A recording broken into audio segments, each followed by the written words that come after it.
Hi hello வணக்கம் and welcome to Aroma with Anu. இன்றைக்கி நம்ம ரேண்டம் வீடியோவில் பார்க்க போகிற டிஷ் மேங்கோ குல்ஃபி. இந்த மேங்கோ குல்ஃபி செய்கிறதுக்கு மூணு இன்க்ரீடியன்ட் இருந்தால் போதும். 1 கப் அதாவது 250 ml பால், 4 ஸ்பூன் சர்க்கரை, தேவையான அளவு மாம்பழம். இது இருந்தாலே போதும், நம்ம ஈஸியாக மேங்கோ குல்ஃபி வீட்டிலேயே செஞ்சு சாப்பிடலாம். இப்போது நம்ம எடுத்து வச்சுருக்கிற 250 ml பால் நல்லா ஃபுல் க்ரீம் மில்க் கிடச்சிதுன்னா அதை யூஸ் பண்ணிக்கோங்க. அப்போது ரொம்பவே க்ரீமியாக உங்களுக்கு குல்ஃபி கிடைக்கும்.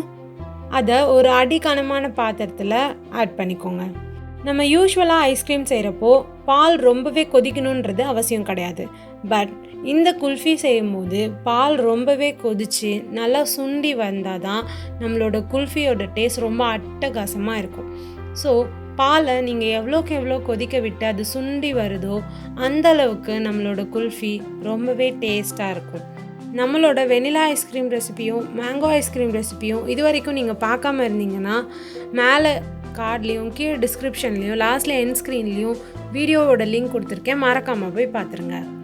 இப்போது பால் நல்லா கொதித்து கொஞ்சம் சுண்டி வர வரைக்கும் வெயிட் பண்ணுங்கள். இப்போது நம்ம ஊற்றின பாலில் ஒரு கால்வாசி குறைஞ்சிருக்கு. இந்த டயத்தில் நம்ம எடுத்து வச்சுருக்கிற 4 ஸ்பூன் சர்க்கரையை ஆட் பண்ணிக்கோங்க. சர்க்கரை நல்லா கரையிற வரைக்கும் மிக்ஸ் பண்ணிக்கோங்க. சர்க்கரை நல்லா கரைஞ்சதும் ஒரு ஏலக்காவை நல்லா பொடி பண்ணிவிட்டு இதெல்லாம் ஆட் பண்ணிக்கோங்க. ஆட் பண்ணிவிட்டு நல்லா மிக்ஸ் பண்ணி விடுங்க. இது கொஞ்ச நேரத்துக்கு நல்லா கொதிக்கட்டும். இப்போது பால் நல்லா இந்த ஸ்டேஜ், அதாவது கொஞ்சம் திரியாக வர ஸ்டேஜ் வந்த பிறகு நீங்கள் அடுப்பை ஆஃப் பண்ணிக்கலாம். குல்ஃபியோட பேஸ் நல்லா ஆறட்டும். இப்போது நம்ம மேங்கோவோட டாப்பை இந்த மாதிரி கட் பண்ணிக்கலாம். இதை கட் பண்ணி தூக்கி போட்டுறாமல் பத்திரமா வச்சுக்கோங்க. ஏன்னா இதை வச்சு தான் நம்ம திரும்பியும் குல்ஃபியை க்ளோஸ் பண்ண போகிறோம். இப்போது மேங்கோவோட சீடு எடுக்கிறதுக்கு ஃபஸ்ட்டு அதை மார்க் பண்ணிக்கோங்க.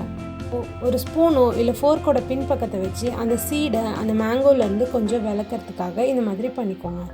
அதுக்கப்புறமா ஒரு இடுக்கி வச்சுட்டு ஆன்டி கிளாக் வைஸாக திருப்பினீங்க அப்படின்னா மேங்கோட சீட் ஈஸியாக வெளியே வந்துடும். இந்த சீடில் இருக்கிற அந்த சதையை நம்ம வேஸ்ட் பண்ண வேணாம். இந்த மாதிரி ஸ்பூன் வச்சுட்டு அந்த சதை எல்லாத்தையும் எடுத்து அந்த மேங்கோக்குள்ளேயே நீங்கள் போட்டுடலாம். இப்போது நான் இன்னொரு வாட்டி மேங்கோவை எப்படி கட் பண்ணணுன்னு பார்க்கலாம். ஃபஸ்ட்டு மேலே இருக்கிறத எடுத்துக்கோங்க. கத்தி வச்சுட்டு கீறிட்டு ஃபோக்கோ இல்லை ஸ்பூனோ வச்சுட்டு நல்லா குத்தி விட்டுட்டு இப்படி ட்விஸ்ட் பண்ணி எடுத்திங்கன்னா அந்த சீட் வந்துட்டு உங்களுக்கு வந்துடும். இப்போது அந்த சீடில் இருக்கிற சதை எல்லாத்தையும் ஒரு ஸ்பூன் வச்சுட்டு அந்த மேங்கோக்குள்ளேயே நீங்கள் போட்டுடலாம்.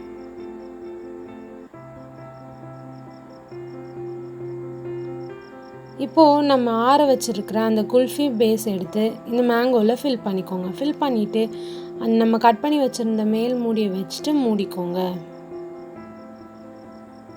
இதை நம்ம திருப்பி அடிக்கணுன்றது அவசியம் கிடையாது. இதை அப்படியே ஃப்ரிட்ஜில் ஓவர் நைட் விட்டுட்டிங்கன்னா இந்த மாதிரி நல்லா செட் ஆகியிருக்கும்.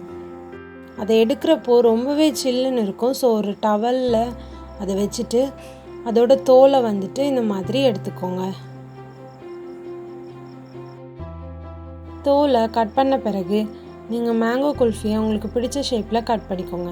பட் கட் பண்ணும்போது ரொம்ப கேர்ஃபுல்லாக பண்ணுங்கள், பிகாஸ் ரொம்பவே ஹார்டாக இருக்கும். ஸோ கேர்ஃபுல்லாக கட் பண்ணுங்கள். பார்க்கும்போதே ரொம்ப அட்டகாசமாக இருக்குல்ல, சாப்பிடும்போதும் அப்படி தான் இருக்கும். இப்போது நம்மளோட மேங்கோ குல்ஃபி சாப்பிட்றதுக்கு தயார். இந்த ஸ்டஃப்டு மேங்கோ குல்ஃபியை உங்கள் வீட்டில் ட்ரை பண்ணிவிட்டு உங்கள் கமெண்ட்ஸை ஷேர் பண்ண மறக்காதீங்க. மறக்காமல் நம்ம அரோமா வித் அனு சேனலை சப்ஸ்கிரைப் பண்ணி பெல் ஐக்கானை கிளிக் பண்ணி வச்சுக்கோங்க. அடுத்த வீடியோவில் சந்திக்கும் வரை பாய் பாய்.